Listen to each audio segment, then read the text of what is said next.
আমি একজন অবসরপ্রাপ্ত কর্মচারী, এটাও তো রাজ্যের লজ্জা যে একজন অবসরপ্রাপ্ত কর্মচারীকে যার মহার্ঘ ভাতা ছাড়া অন্য কোনোভাবে যার পেনশন ভাতার হয় আটকানো যায় না, দৈনন্দিন যে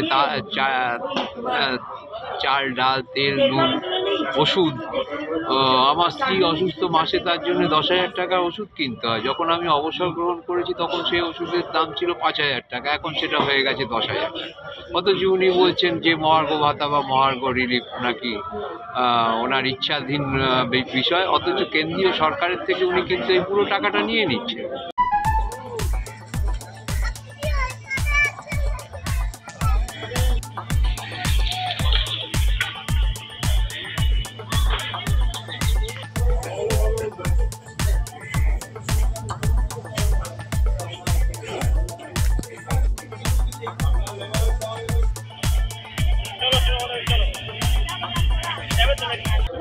বলতেও হাসি পাচ্ছে, শুভেন্দু অধিকারী যেটুকু আমাদের সহযোগিতা করেন হচ্ছে বিরোধী দলনেতা হিসেবে।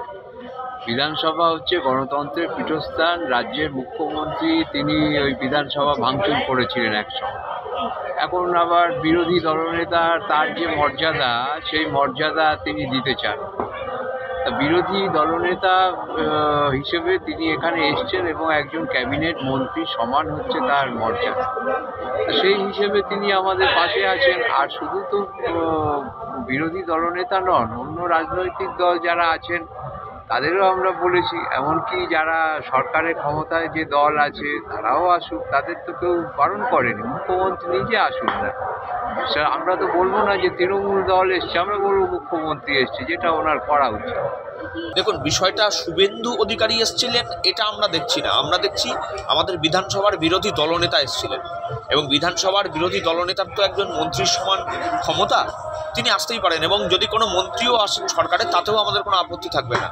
সরকারের কোনো মন্ত্রী পরবর্তীকালে যদি আসেন এবং তারপরে যদি কেউ প্রচার করে যে এই মঞ্চটা তৃণমূলের হয়ে গেল, এখানে আমাদের একটা আপত্তি রয়েছে।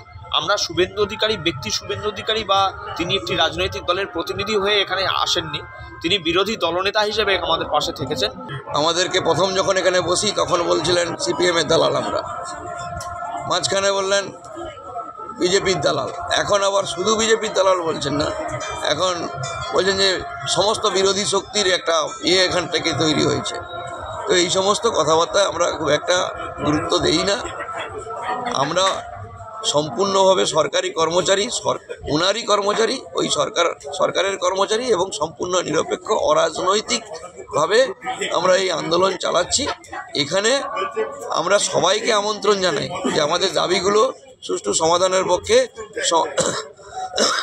আপনারা উদ্যোগী হন। যারা যারা মনে করেছেন যে এই দাবিগুলো সত্যিকারের সমস্যাগুলো সমাধান হওয়া উচিত, তারা এসছেন, আমাদের দাবিগুলোর প্রতি তারা সম্মত হয়েছেন এবং পাশে থাকবেন আশ্বাস দিয়েছেন।